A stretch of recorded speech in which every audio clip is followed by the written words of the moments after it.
What's up, and welcome to Life Adventure Family. So, umakyat kami ng snow doon. Ayan sa likod. Ay, napakalaming bundok Wala na yan. na. Cover na. At pabalik na kayo pababa. So, habang pababa kami, pag-usapan natin ngayon yung the Miles effect. So, ano ba yung the Miles effect? So, ito yung naging effect niya habang nag-hike kami. Yung effect niya sa mga tao na nakikita na nag-hike na isang bata. Mga Baby, nakakasalubong mga nakasalubong. So, ayun. Yun yung pag-usapan natin.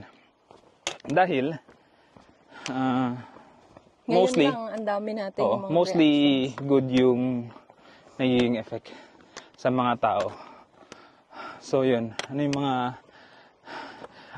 example? Ano siya, parang nagsiserve siya as an inspiration.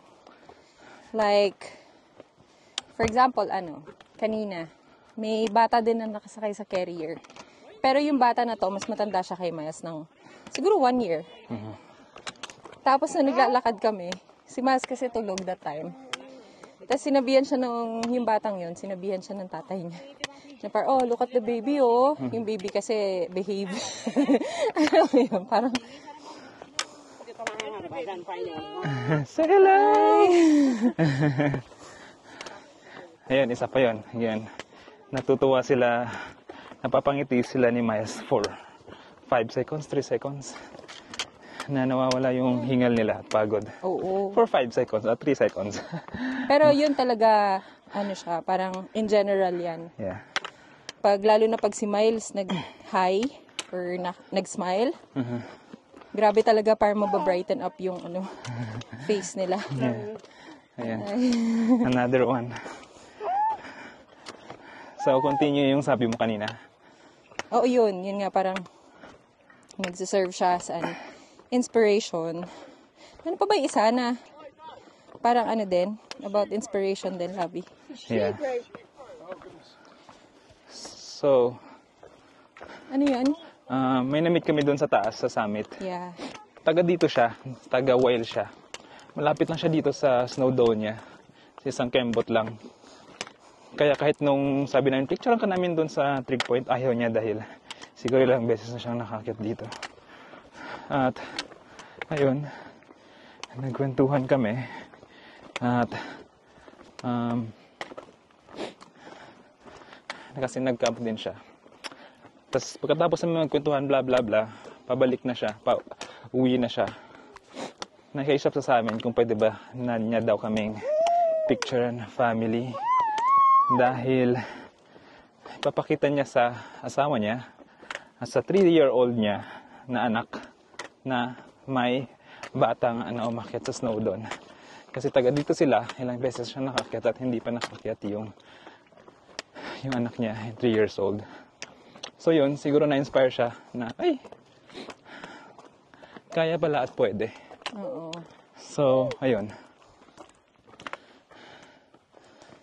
Marami rin mga natutuwa, sinasabi parang start them young, Yeah. mga ganyan. Tapos, mga parang, well done nga daw. Kasi syempre, tinan mo si Lavi, kaya tapos, may heavy backpack na siya. Dala-dala pa niya si Miles sa front. Yes. Tapos may mga comments din like, nasa, kumbaga si Miles nga daw hasta, best seat. Yeah. Kasi nasa front seat siya. Nasa harapan Best siya. view. Parang first class.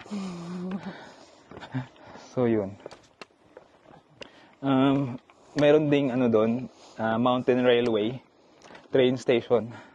So, nung dumaan yung Mountain Railway na yun, huminto kami dahil na-amaze kami at gusto namin ipakita kay Miles. Yun, nag-hi siya. Tapos, natuwa yung mga pasakay sa loob na yung buong train na yun, nagbago yung mood nila. Yung nagbago, basta naging good mood sila dahil sa isang gesture lang, which is pag-hi lang ni Miles. Kasi halos karamihan doon wave back kay Miles after niya mag-hi. Na pati yung driver ng tren nag-hi din. So, ayun. Yun yung... Kanina meron din yung It's a Shame. Kasi nakita nga niya si Miles. Tapos, Yeah. may isa yung nauna sa kanya. Sabi parang, ito nga daw yung youngest na parang umakyat ng snow doon. And smartest. Kasi dala-dala niya pati yung walking stick. Gusto niya kasi talaga hinahawakan yung walking stick. Yeah. Then, may isa pang lalaki nasa may bandang likod. Noong lumagpas na sila, sabi nga parang it's a shame kasi sila parang matanda na. Nung na-appreciate nga nila yung ano. Siya yung nagsabi din ng start them young. Yes. Tapos it's a shame na sila nga daw matanda na nung na-appreciate nga nila tong hiking. Eh kasi 'di ba syempre, alam naman natin pag tumatanda, medyo marami nang masakit. And medyo bumababa na rin yung stamina natin. So, ayun. Nasabi lang niya kasi syempre, mas maaga nga naman na parang ma-appreciate yung nature, yung hiking, outdoors, the better. Kasi parang mas marami ka pang energy, ganyan. Tsaka, mas lalawak din kasi yung ano mo yung appreciation kapag ka maagang nag-start. Which is yun naman din talaga yung goal namin kung bakit ine-expose na namin si Mas ng ganito kaaga. Hindi lang naman to dahil para lang sa amin, gusto namin mag-hike, kaya parang isama na lang natin yung bata, ganun. Hindi lang yun ganun. Gusto din talaga namin si Miles na ma-expose at ma-appreciate niya as early as possible. Ang nature, ang outdoors. Yun. At malaking nagpapasalamat kami sa mga parents na dinala nila yung kids. As in, more than 50. Dahil itong Snowdon, isa siya sa mga busy na mountain dito sa Very popular. UK. Popular siya kasi highest siya sa Wales. So, madami. At madami kami nakasalubong ng mga kids. 3 years old, 2 years old, 5, 6, 7, 10 years old. More than 50. Kasama yung parents nila. Kaya, nakakatuwa na hindi lang talaga kami yung gumagawa nito. Kahit mahirap. Kahit na, yun nga, madami kang mga Stops over. at marami kang mga kailangang dalhin, marami kang mga kailangan isipin. Kasi syempre, kailangan niya mag-milk, kailangan niya mag-diaper change, di ba? Ano pa din, go pa din, push pa din. Yeah. Push pa din natin yan. Ang isa pang Miles effect, isa mga taong nakakita nito, nagbibigay siya ng confidence na, ay, bata pa, 1-year-old, kaya pala. So, nagbibigay siya ng confidence na posible pala, doable pala.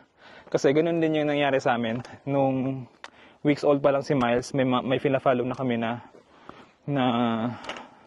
family na ginagawa nila yung ginagawa namin ngayon. Na nagbigay sila ng confidence sa amin. Nala, doable pala, 2 months old.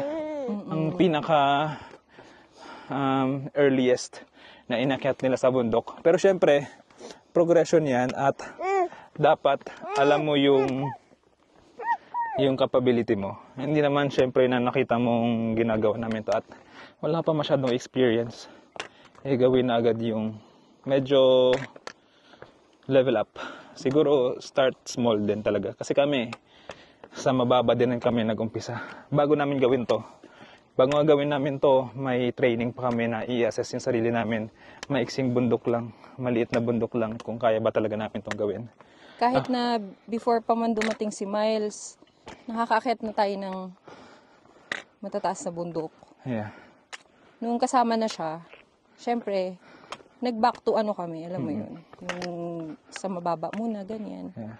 Kahit itong bundok na to, pangalawang beses namin to, nakit na namin to dati. Pero kahit nakit namin to dati, nag-training pa rin kami in-assess pa rin namin yung sarili namin kung kakayanin namin. Kasi iba pa rin talaga pag may baby na kasama. Safety first pa rin. So, ayun, napunta na yung topic natin doon. Napunta na doon, pero yung Miles effect, yun, basta ano siya, parang yung Miles effect, parang mostly, yun nga, nag-change siya ng mood ng mga hikers na nakakasalubong natin. And nagsiserve din siya as an inspiration. Yes. So, yun yung summary. Oo. Kaya, ayun. maraming salamat. Thank you for watching. At Thank you for watching. sa susunod na video, ginugulo na niya. Bye-bye. Say bye-bye. Blow a kiss. Blow a kiss. Pakita mo yung miles effect mo. Kung totoo ba yung sinasabi. Blow a kiss. Blow a kiss. Blow a kiss. Ayaw. Napakita na doon niya kanina eh. May ebidensya na kanina eh. Yun talaga raw eh. Hindi Hindi sinabi. sinabi. Hindi pinagawa. So, ayun. Ayun na. Bye-bye. Bye.